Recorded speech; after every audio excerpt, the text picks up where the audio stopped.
So this is why I like new installed systems. And you see the micron level, 153 microns right there, 153 microns. I'm hooked up right here. This is a brand new system out of the box. Okay, vintage air system. This is one of those custom systems. Go back the last 2 or 3 videos that as I was progressing from making up the hose fittings, this was already installed. But when you use a micron gauge, you can tell when a system is dry and has no moisture in it. Within 90 seconds, I was down to 230 microns in 90 seconds. Okay, now I'm down to 150.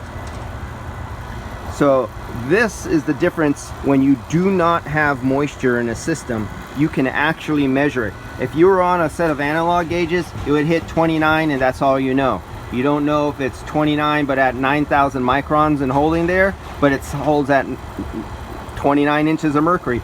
Or you're like this. All these system was bone dry, sealed with nitrogen, brand new dryer, brand new condenser, brand new evaporator, and you could see our micron levels just diving. And this is something your tool tells you what the condition of your system is inside, and that's a diagnostic tool. And this is why a micron gauge is so, or if you care.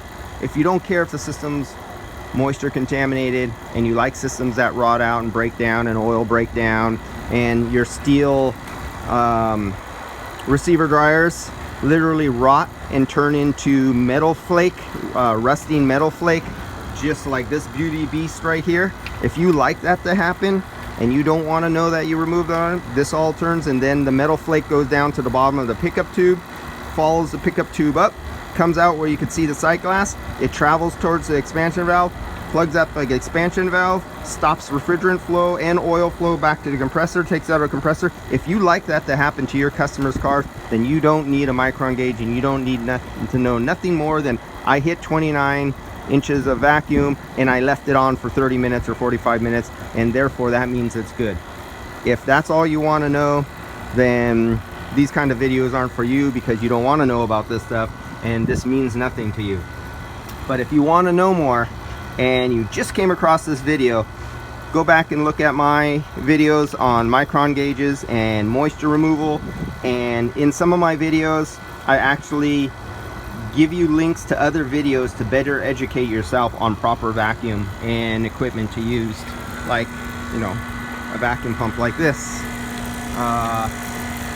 Over my decades, this is the best vacuum pump that I use, other than a molecular vacuum pump or a centrifugal vacuum pump for laboratories. But for automotive, commercial, or HVAC, this is the beast to go to. You can use much less. It doesn't, bigger is not always better, but it does damn get it much faster. And there's some videos about speed and size of pumps too. Jim Bergman done some really excellent videos about that.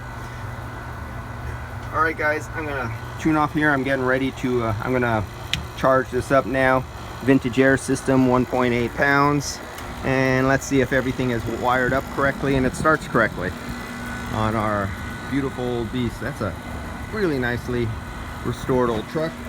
And this is for a contractor that he'll be using this as his driving around vehicle because he can afford to. Alright guys, see ya.